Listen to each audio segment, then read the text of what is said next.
تو کسی بھی غیر مسلم کی کوئی نیکی اللہ تعالیٰ فرما رہا ہے میں قبول نہیں کروں. وہ فی الآخرۃ من، دنیا میں صلہ دے گا. نمتعہم قلیلا، دنیا میں ہم ان کو صلہ دیں گے. اس لیے کہا وہو فی الآخرۃ من الخاسرین، آخرت میں ہم ان کو ناکام کر دیں گے، وہ خسارے میں. دنیا میں اپنی نیکی کا کچھ صلہ وہ پائیں گے. قل تمتعوا، خود اللہ بھی کہہ رہا ہے نفع اٹھا لو میں دے رہا ہوں. لیکن موت کے بعد اولئک الذین، یہ وہ لوگ ہیں جنہوں نے دنیا میں اپنے آپ کو سمجھا کہ ہم تو بہت اچھے کر رہے تھے. حبطت اعمالہم، لیکن ان کے اعمال ضائع ہو گئے اور اللہ تعالیٰ نے ان کی کوئی قیمت نہ لگائی. یہ ایک قانون ہو. دوسرا قانون، جو دین پہ چلنے والے ہیں ان کے ساتھ کیا ہوگا؟ اگر وہ پورے دین پر چل رہے ہیں تو پھر قرآن خوشخبری دیتا ہے انتم الاعلون، تم سب سے بلند رہو گے، تم سب سے عزت والے ہوگے. ان کنتم مؤمنین، اگر یہ دین پر چلنے والے ہوں گے پورے تو پھر کیا ہوگا؟ لفتحنا علیہم برکات من السماء والارض، زمین آسمان کی برکتوں کے دروازے تمہارے لیے اللہ تعالیٰ کھول دے گا. صرف دنیا میں اللہ کیا کرے گا اس کو میں آپ کو بتا رہا ہوں جو اللہ نے قرآن میں وعدے کیے ہیں. اگر تم پر کوئی دشمن چڑھ آتا ہے تو وَكَانَ حَقًّا عَلَيْنَا نَصْرُ الْمُؤْمِنِينَ، پھر میرے ذمے ہے میں تمہاری مدد کروں. اور اگر اللہ تمہاری مدد کرے تو پھر کیا ہوگا؟ پھر وَلَن تُغْنِيَ عَنْكُمْ فِئْتُكُمْ شَيْئًا وَلَوْ كَثُرَتْ وَأَنَّ اللَّهَ مَعَ الْمُؤْمِنِينَ. پھر ساری دنیا تم پہ چڑھائی کر دے اور اللہ تمہارے ساتھ ہو تو پھر تمہارا کوئی کچھ نہیں بگاڑ سکتا. اللہ کے محبوب کا فرمان ہے، مسلم شریف کی روایت ہے، صحیح ساری کتابوں میں ہے، لن یغلب 12,000 من قلت، 12,000 اگر مسلمانوں کی تعداد ہو پوری دنیا میں، صرف 12,000، اور باقی ساری دنیا کا باطل ایک طرف ہو، تو انہیں اس وجہ سے شکست نہ ہوگی کہ یہ تھوڑے تھے، اس وجہ سے شکست نہیں ہوگی. اگر 12,000 کو شکست ہوئی ہے 12 لاکھ کے مقابلے میں یا 12 کروڑ کے مقابلے میں، تو شکست کی وجہ اللہ تعالیٰ کا نبی فرما رہا ہے کمی نہیں ہے، شکست کی وجہ ان کا اللہ سے تعلق کا ٹوٹنا یا ان کے اندر گناہوں کا پایا جانا، ورنہ 12,000 مسلمان ساری دنیا کے لیے کافی ہیں. لن یغلب 12,000 من قلت، 12,000 پر کوئی غالب نہیں آ سکتا. وَأَنَّ اللَّهَ، ویسے تو ایک مسلمان ہو تو اس پہ کوئی غالب نہیں آ سکتا جب اللہ ساتھ ہو. نبی ایک ہی تو ہوتا ہے، اکیلا نبی ہوتا ہے اور سارا کفر اس کے سامنے ہوتا ہے. اور ہود علیہ السلام تو ایسی قوم کے سامنے آئے تھے جن کے قد اس پلر کو دگنا کرو تو تب جا کے ان کا قد بنتا تھا. اتنے قد آور قوم تھی کہ 30 40 ہاتھ، یعنی کوئی 60 فٹ ان کا قد بنتا تھا. اور ان کے مقابلے میں اللہ نے لشکر کی وجہ ایک بھیجا، صرف ہود. وَإِلَىٰ عَادٍ أَخَاهُمْ هُودًا، ہم نے عاد کی طرف ہود کو بھیجا تو سارے مل گئے لیکن ہود علیہ السلام کو ہاتھ نہیں لگا سکتے، ایک ہی کافی ہوتا ہے. لیکن یہ اسباب کی دنیا ہے، اسباب کی دنیا ہے، تو یہاں بطور سبب یہ معجزات کا جہان نہیں، نبیوں کا معاملہ اور ہوتا ہے اور امت کا معاملہ اور ہوتا ہے. نبیوں کے ساتھ اللہ تعالیٰ کا نظام خصوصی چلتا ہے اور عام انسانوں کے ساتھ اللہ تعالیٰ کا نظام عمومی چلتا ہے. ہمیں مکڑی کے جالے سے اللہ نہیں چھپائے گا. کافر پہنچ گئے اور سامنے کھڑے ہوئے ہیں، اور وہ جب آپ ہجرت کی رات نکلے 27 صفر نبوت کے 14ویں سال رات کو نکلے اور جا کر غار ثور میں چھپے تو کھوجی پاؤں کو دیکھتے دیکھتے غار پر پہنچ گیا لوگوں کو لے کر کے یہاں پاؤں کا نشان ہے. لیکن اس کے پہنچنے سے پہلے اللہ نے ایک بیل اٹھائی، اس بیل میں مکڑیوں کو بھیجا، مکڑیوں نے جالا تن دیا اور ایک کبوتری نے انڈے دے دیے. جتنی دیر میں یہ لوگ پہنچے اتنی دیر میں یہ کام ہو چکا تھا. اب آگے کھوجی کہنے لگا پاؤں کا نشان یہاں تک، تو ابی بن خلف کہنے لگا یہ جالا تو محمد کی پیدائش سے بھی پہلے کا ہے، تو ہمیں کہاں لے کر آ گیا. اور دوسرا پھر آپ سامنے ہیں، یہ نہیں کہ کوئی چھپے میں غار ثور کو ٹیڑھا مرن، سیدھا ایسے چوڑا سا دہانا ہے اور اس کے سامنے بیٹھا ہوا آدمی نظر آتا ہے. یہ اللہ کا خصوصی نظام ہے، یہ عام انسانوں کے ساتھ نہیں چلتا. اس لیے اللہ کے نبی نے سبب کی دنیا کے لیے فرمایا کہ 12,000 اگر مسلمان ہوں تو انہیں کمی کی وجہ سے شکست نہیں ہو سکتی. اسکندریہ بڑا مضبوط شہر تھا مصر کا، اس کو فتح ہونے میں دیر ہو گئی اور مسلمانوں کا لشکر تھا 4,000 کا. تو حضرت عمرو بن عاص رضی اللہ تعالیٰ عنہ نے عمر رضی اللہ تعالیٰ عنہ کو خط لکھا کہ یہاں بہت بڑا لشکر ہے اور میں 4,000 کے ساتھ ان کا مقابلہ نہیں کر سکتا، اب میری مدد کے لیے فوج روانہ کرو. تو عمر رضی اللہ تعالیٰ عنہ نے 4,000 اور بھیج دیے، 4,000، اور ان 4,000 کے ساتھ 4 آدمی ہیں، ایک زبیر بن عوام اور ایک مقداد بن اسود، یہ مہاجرین میں سے، اور عبادہ بن صامت اور مسلمہ بن مخلد، یہ انصار میں سے، 2 مدینے کے 2 مکہ کے. ان 4 کو ان کے ساتھ، تو یہ 4,000 جمع 4. تو عمر رضی اللہ تعالیٰ عنہ نے عمرو بن عاص رضی اللہ تعالیٰ عنہ کو خط لکھا کہ میں تیرے مدد کے لیے 4,000 آدمی بھیج رہا ہوں، ان کے ساتھ 4 آدمی اور ہیں، ان میں ہر آدمی 1,000 کے برابر ہے، 1,000 کے برابر ہے، لہذا میں 4,000 نہیں، میں 8,000 تیری مدد کے لیے بھیج رہا ہوں، اور تم پہلے سے 4,000 ہو تو تم 12,000 ہو گئے، تو 12,000 کو کمی کی وجہ سے کوئی شکست نہیں دے سکتا. تم جب میرا یہ لشکر پہنچے تو تم سارے مسلمانوں کو آخرت کی ترغیب دو اور اللہ کا نام لے کر قدم بڑھاؤ، اللہ تمہیں فتح عطا فرمائے گا. دنیا یعنی جن کی فراست کا لوہا مانتی ہے کافر بھی، اور وہ اتنے بڑے شہر پہ حملہ ہو رہا ہے، اور وہ کیا تدبیر اختیار کر رہے ہیں کہ 4,000 جمع 4 آدمی بھیج کر مطمئن بیٹھے، حالانکہ وہ 40,000 بھیج سکتے تھے. عمر رضی اللہ عنہ اس وقت اس سطح پر تھے کہ 40,000 بھیج سکتے تھے. 4,000 جمع 4. چند صحابہ ایسے ہیں جن کو 1,000 کے برابر مانا جاتا تھا کہ جہاں وہ ایک کھڑا ہے وہ 1,000 کے برابر ہے. قعقاع بن عمر تمیمی اور مقداد بن اسود اور رافع بن عمیرہ اور طلحہ بن خویلد اور عمرو بن معدی کرب اور براء بن مالک، یہ وہ لوگ ہیں جہاں ایک کھڑا ہوتا تھا تو کہا جاتا تھا 1,000 کھڑا ہوا ہے. تو یہ 4,000 جمع 4 وہاں پہنچے اور 8,000 کے ساتھ بھائی رہنے دو، کس نے کہا چھوڑ. تو عمرو بن عاص رضی اللہ تعالی عنہ نے لشکر کی کمان عبادہ بن صامت کے حوالے فرما دے. عبادہ بن صامت کیسے شاہ سوار تھے؟ وہ جنگل میں نکل کے تہجد پڑھ رہے تھے، جنگل میں، جنگ کے دنوں میں. تو مصریوں کی ایک ٹولی اوپر سے نا راؤنڈ لگاتی ہوئی آ رہی تھی، 20 گھوڑ سوار، 20 آدمی، 20. تو انہوں نے دیکھا کہ ایک عرب سپاہی نماز پڑھ رہا ہے، تو انہیں ایک دم حملہ کیا. ان کی تلوار پاس تھی، انہوں نے پیچھے پلٹ کے دیکھا 20 یہ اکیلے ہیں، اور وہ گھوڑ سوار یہ پیدل. انہوں نے تلوار اٹھائی اور 20 میں سے 16 کو قتل کیا، باقی 4 بھاگ گئے. جب وہ بھاگے تو پھر اللہ اکبر، پھر نماز شروع کر. تو ان کے سر پہ انہوں نے امارت کا امامہ باندھا کہ آج تو بسم اللہ کر. تو عبادہ بن صامت رضی اللہ تعالیٰ عنہ بدری صحابہ میں سے ہیں، بدری صحابہ میں سے. تو یہ جو 4 آدمی بھیجے تھے، چاروں جنگ بدر کے شریک تھے. تو 12,000 نہیں تھے، 8,000 جمع 4 تھے. اور اسکندریہ جو مصر کا سب سے بڑا شہر تھا اور طاقتور اس کی فوج تھی، اللہ نے 8,000 کے ذریعے سے اس زیر کروا دیا کہ 12,000 کو شکست ہو گئی.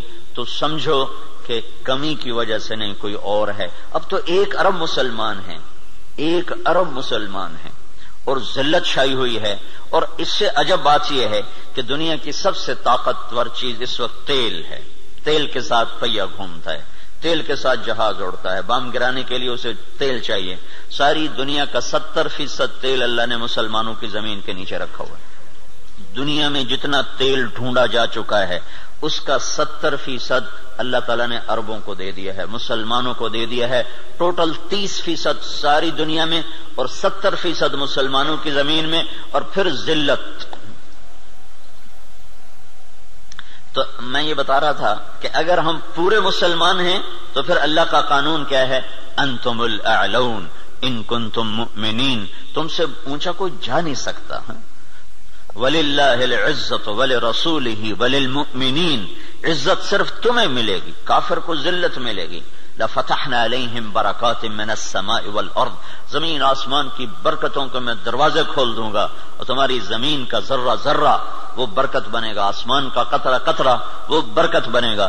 تم پہ دشمن چڑھے گا تو کان حقا علینا نصر المؤمنین، میرے ذمے ہے میں تمہاری مدد کروں، میں خود آؤں گا. ان تستفتحوا فقد جاءکم الفتح وان تنتهوا فهو خیر لکم وان تعودوا نعود. اللہ اکبر. یہ جنگ بدر کی آیات ہیں. اللہ تعالیٰ کہہ رہا ہے پتہ چل گیا نا تمہیں کہ اللہ کس کے ساتھ ہے، اور تم کہا کرتے تھے حق کو واضح کر. آج حق واضح ہوا کہ تم ذلیل ہوئے اور بے ہتھیار بے سر و سامان وہ کامیاب ہوئے.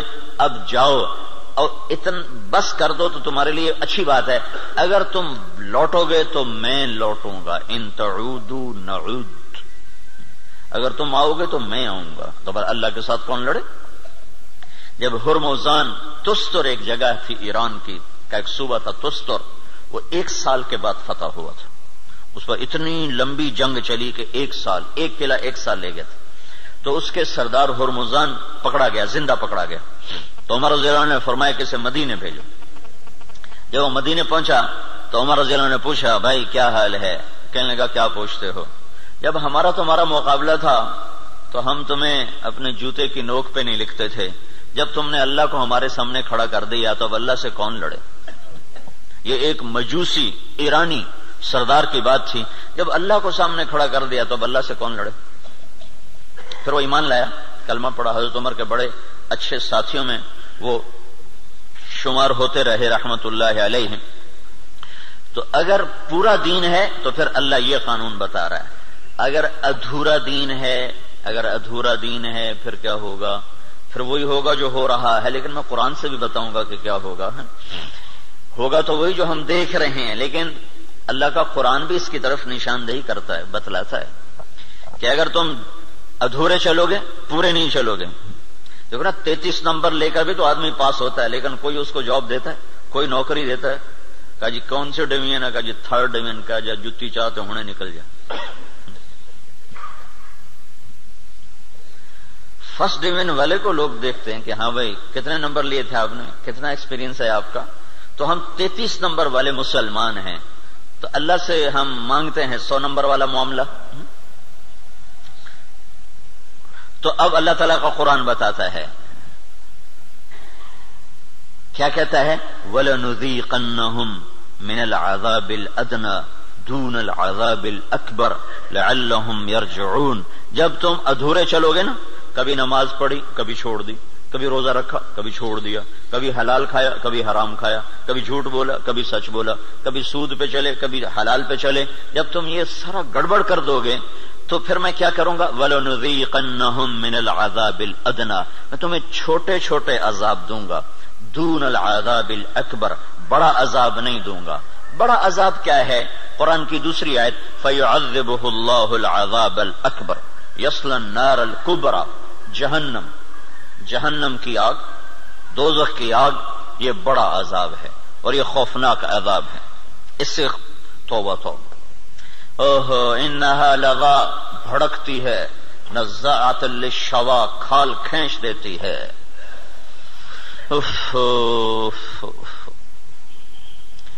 اللہ تعالیٰ کہہ رہا ہے میں چاہوں گا کہ تمہیں دوزخ میں نہ ڈالوں، یہیں صاف کروں.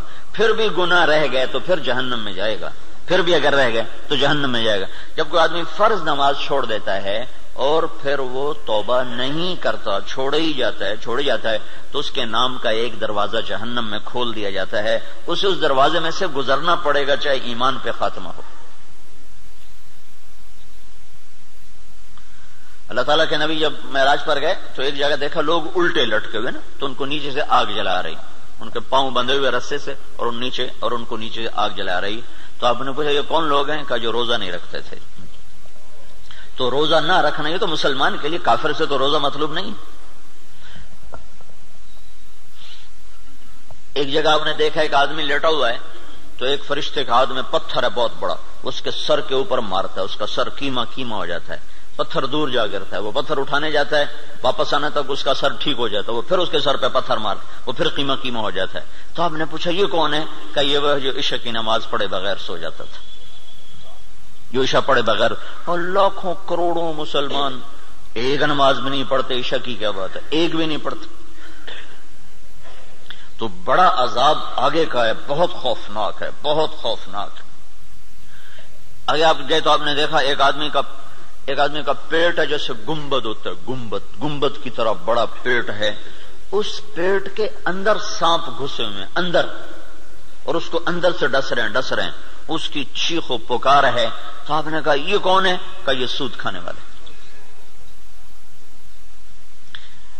تو بڑا عذاب آگے ہے، زلزلہ، دشمن کی چڑھائی، دشمن کے ہاتھوں قتل، دریاؤں کا سوکھ جانا، بجلی کا ختم ہو جانا، محبتوں کا اٹھ جانا، برکتوں کا اٹھ جانا، آپس کی لڑائیاں، قتل و غارت، بد امنی، مہنگائی، یہ ہے وَلَنُذِيقَنَّهُم مِّنَ الْعَذَابِ الْأَدْنَىٰ، چھوٹے چھوٹے عذاب دوں گا، دون العذاب الاکبر، بڑا نہیں دوں گا، لعلہم یرجعون، شاید تم مسجدیں بھر دو اور تم توبہ کر لو اور تم اللہ کے سامنے جھک جاؤ اور تم اللہ کو منا لو اور اللہ کے نبی کے طریقوں پر آ جاؤ۔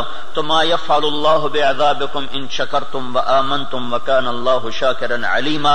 اللہ تعالیٰ فرماتا ہے تمہیں سزا دے کے مجھے کیا خوشی ہوتی، تمہیں سزا دے کے مجھے کیا خوشی ہوتی، تم انسان بنو، جو کہتا ہوں کرو، جس سے روکتا ہوں چھوڑو، تو میں تمہیں عذاب دے کے مجھے کوئی خوشی نہیں ہے، لیکن تم میرے من کے چلو، میرے بن کے۔ آپ 5000 تنخواہ دے کر اگلے کی کھال اتار دیتے، ذرا سا گڑبڑ کر دے تو اس کی ماں بیٹی نہیں چھوڑتے، اور اللہ تعالیٰ سر سے لے کر پاؤں تک وجود دیتا ہے، ایک سیل ساری دنیا مل کے نہیں بنا سکتی، ایک سیل میں جو جہان کام کر رہا ہے ساری دنیا عاجز ہے اس ایک سیل کا، صرف ایک سیل کا جہان سمجھنے سے دنیا کا انسان عاجز ہے، اور کئی خرب سیلز جمع ہوتے ہیں تب اللہ ایک انسان بناتا ہے، ہر سیل میں ایک کائنات ہے جس کا نظام اللہ تعالیٰ چلاتا ہے۔ تو اس کے بعد اس کا اتنا حق نہیں ہے کہ میری مان کے چل، میری مان، اطیع اللہ واطیع الرسول، اللہ کی مانو اور اللہ کے رسول کی مانو، اپنی مرضی پہ نہ چل۔ اور پھر اس میں اللہ تعالیٰ ایک ہمارے ساتھ سودا کرتا ہے کہ عبدی انت ترید وانا ارید ولا يكون الا ما ارید فان سلمت لي فيما ارید کفیتک فیما ترید وان لم تسلم لي فيما ارید اتعبتک فیما ترید ولا يكون الا ما ارید۔ اے میرے بندے، ایک تیرا ارادہ ہے، ایک تیرے رب کا ارادہ ہے، جو تو چاہتا ہے وہ اللہ کے ارادے کے بغیر نہیں ہو سکتا، جو اللہ چاہتا ہے وہ تمہارے بغیر کر دیتا ہے۔ تو ایک کام کرو، یہ اس چند روزہ زندگی میں جو میں کہوں کرتے جاؤ کرتے جاؤ کرتے جاؤ کرتے جاؤ، یہ نہ دیکھو کہ نفع کیا ہے نقصان کیا ہے، یہ دیکھو کہ اللہ کیا چاہتا ہے اور اللہ کا رسول کیا کہتا ہے، بس تم یہ کرتے جاؤ تو کیا ہوگا، کفیتک فیما ترید، جو تم چاہو گے میں کر دوں گا۔ وَإِن لَّمْ تُسَلِّمْ لِي فِيمَا أُرِيدُ، اگر تم نے یہ نہ کیا تو أَتْعَبْتُكَ فِيمَا تُرِيدُ وَلَا يَكُونُ إِلَّا مَا أُرِيدُ، تو پھر میں تمہیں تیری چاہتوں میں تھکا دوں گا، تجھے خوار کر دوں گا، اور ہوگا وہ جو تیرا رب چاہتا ہے۔ تو ادھورے دین پر کیا ہوتا ہے، ادھورے دین پر ہاں اللہ تعالیٰ یوں کہتا ہے، ضرب اللہ مثلا قریة كانت آمنة مطمئنة يأتيها رزقها رغدا من كل مكان فكفرت بأنعم الله فأذاقها الله لباس الجوع والخوف بما كانوا يصنعون۔ جب تم دین پر چلتے ہو تو اللہ کہتا ہے میں خوف دور کر دیتا ہوں، ولا يبدلنهم من بعد خوفهم امنا، میں خوف دور کرتا ہوں، امن قائم کرتا ہوں، بے برکتی دور کرتا ہوں، برکتیں لے کر آتا ہوں۔ اور جب تم بگڑتے ہو تو پھر میں کیا کرتا ہوں کہ میں ساری برکتیں واپس لیتا ہوں، پھر اور کیا کرتا ہوں، پھر میں خوف طاری کرتا ہوں اور بھوک طاری کرتا ہوں، فَأَذَاقَهَا اللَّهُ لِبَاسَ الْخَوْفِ وَالْجُوعِ۔ جب تم میری مانتے ہو تو زمین آسمان تمہاری نوکری کرتے ہیں، اور جب تم پھر ٹکراتے ہو تو پھر کیا ہوتا ہے کہ میں برکتیں واپس لیتا ہوں اور بھوک اور خوف کا لباس پہنا دیتا ہوں۔ دیکھو یہاں لباس کا ہے، لباس ہے، لباس سارے جسم پر ہوتا ہے۔ خوف دل کی کیفیت کا نام ہے اور بھوک پیٹ کی کیفیت کا نام ہے۔ صرف پیٹ میں بھوک ہوتی ہے اور سارا بدن بے قرار ہوتا ہے، صرف دل میں خوف ہوتا ہے اور سارا بدن بے قرار ہوتا ہے۔ اور اگر جسم کے ایک ایک رونگٹے میں بھوک پڑ جائے اور ایک ایک رونگٹے میں بھوک ڈال دی جائے اور ایک ایک رونگٹے میں اللہ تعالیٰ خوف ڈال دے تو پھر اس آدمی کا کیا حال ہوگا، یا اس معاشرے کا کیا حال ہوگا جس کے روئیں روئیں میں خوف اور بھوک کو ڈال دیا جائے۔ تو یہ اللہ تعالیٰ چھوٹے عذاب کی نشاندہی کر رہا ہے اپنی کتاب میں، اپنے قرآن میں، کہ جب تم نافرمانیاں کرتے ہو تو ظہر الفساد فی البر والبحر، زمین و آسمان میں، بر خشکی اور تری میں، کبھی سمندروں میں موجیں اٹھتی ہیں، کبھی زمین کی برکتیں گم ہو جاتی ہیں، کبھی زمین کپ کپاتی ہے، کبھی پہاڑ لرز جاتے ہیں، کبھی آسمان بے موسم بارشوں پہ اتر آتا ہے، کبھی ہوائیں پاگل ہو جاتی ہیں، کبھی محبتیں مٹ جاتی ہیں۔ یہ کیوں ہوتا ہے؟ یہ کیوں ہوتا ہے؟ جب تم بما کسبت ایدی الناس، یہ تمہارے اپنے ہاتھوں کی کمائی سے ہوتا ہے، تمہارے اللہ کا ارادہ نہیں، تمہارے اپنے ہاتھوں سے ہوا ہے۔ بما کسبت ایدی الناس، یہ تمہارے اپنے ہاتھوں کی وجہ سے ہے۔ لیذیقہم بعد الذی عملوا، اللہ کہہ رہا ہے یہ تمہارے پوری سزا نہیں ہے، چھوٹی سزا، تھوڑی سزا، تھوڑی سزا کہ تم اللہ کی طرف رجوع کرو۔ تو بھائیو، مکمل دین ہے تو اللہ کا قانون اور ہے، ادھورا دین ہے اللہ تعالیٰ کا قانون اور ہے۔ زمین آسمان اللہ کے ہیں، قانون بھی اللہ کا چلتا ہے۔ زمین آسمان اللہ کی بادشاہی ہے، حکم بھی میرے اللہ کا چلتا ہے، یہاں کوئی پر نہیں مار سکتا، دم نہیں مار سکتا۔ ایک کتاب میں نے حدیث پڑھی، اللہ تعالیٰ نے ایک نبی سے فرمایا، یاد رکھ تیرے بدن پہ جو مکھی بیٹھتی ہے نا، وہ بھی تیرے رب کی اجازت سے بیٹھتی۔ اور قرآن دیکھو، ما تسقط من ورقۃ الا يعلمها، پتے کو کہو کہ اللہ کی مرضی کے بغیر گر کے دکھا دو۔ صرف فیصلہ آباد کے درختوں کے پتے گنو تو گنے نہ جائیں، صرف پاکستان کے درختوں کے پتے گنو تو گنے نہ جائیں، تو کل کائنات میں کتنے جنگل، پھر سمندر کے جنگل جو پانی کے اندر درخت ہیں وہ زمین کے درختوں سے زیادہ ہیں۔ اللہ نے پانی کے اندر بے شمار جنگل بنایا ہوا ہے، تو آپ نے اس کی شہنشاہی دیکھو کیا کہتا ہے، ایک پتا بھی گرتا ہے تو تیرے رب کے امر کے ساتھ ہے، تیرا اللہ اسے جانتا ہے۔ جاننے کا مطلب ہے کہ اس کے امر سے گرتا ہے۔ ولا حبہ، کوئی دانہ، فی ظلمات الارض، زمین کے اندھیروں میں، ولا رطب ولا یابس، کوئی خشک و تر، الا فی کتاب میں مبین، ہر شے تیرے رب کی کتاب میں ہے۔ اتنی بڑی بادشاہی کا مالک ہو اور ہم بے وقوف لوگ اسی سے ٹکرانا شروع کر دیں تو ہم سے بڑا دیوانہ کون ہوگا؟ جھوٹ کے بغیر کام نہیں چلتا، سبحان اللہ، یہ مسلمان کہتا ہے۔ سود کے بغیر کام نہیں چلتا، یہ مسلمان کے جب بول ہوں تو زمین آسمان کانپے نہ تو کیا کرے؟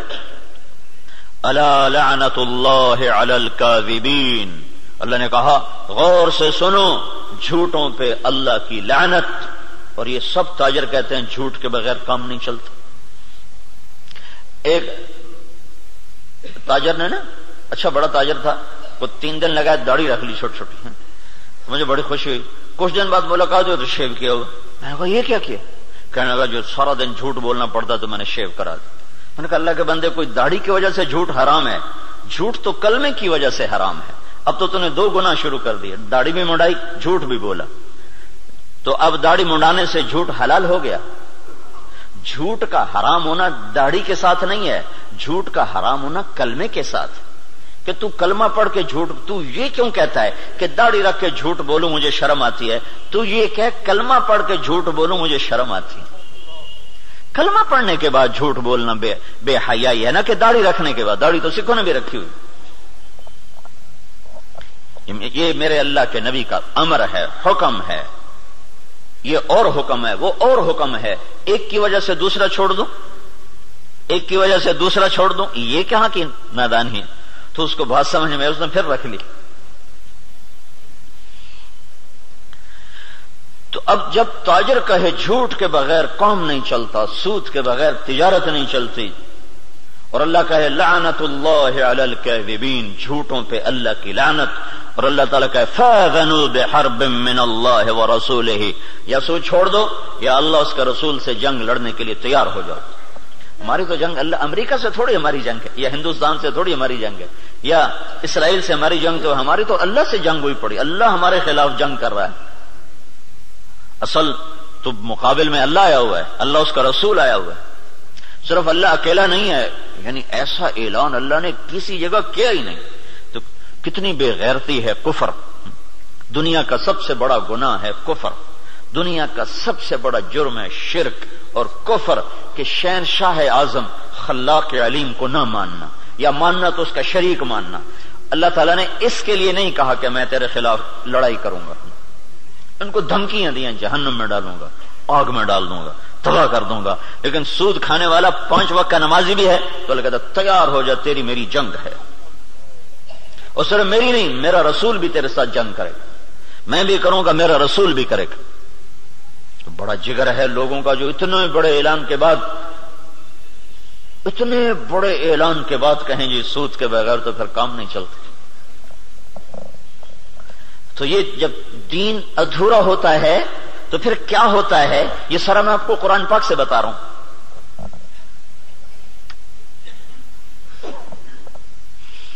ہائے ہائے میرے بھائیو، اگر اللہ کے رسول کی ہمیں پشت پناہی نہ ہوتی تو اللہ کی قسم ہم بندر خنزیر بن چکے ہوتے.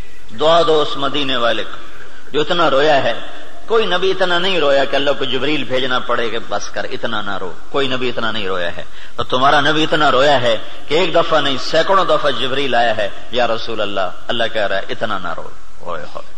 اور اس کو چھوڑو، قرآن کی گواہی سنو، قرآن کی جو قیامت تک پڑھا جائے گا، قیامت تک پڑھا جائے گا. اور ہر گھر میں ہے. حدیث پاک تو انہی کے گھر میں ہوگی جس کو تھوڑا حدیث کا علم ہے، لیکن قرآن تو ہر پڑھے لکھے ان پڑھ کے گھر میں ہوتا ہے. تو میرا اللہ قرآن میں اپنے نبی سے کہتا ہے فَلَا تَذْهَبْ نَفْسُكَ عَلَيْهِمْ حَسَرَاتٍ. میرا نبی یہ انسانوں کے لیے اتنا نہ رو کہ روتے روتے تو خود ختم ہو جائے.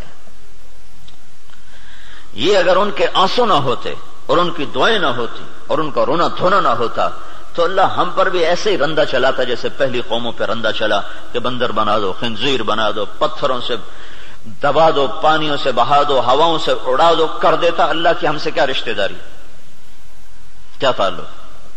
ان اللہ لغنی عن العالمین.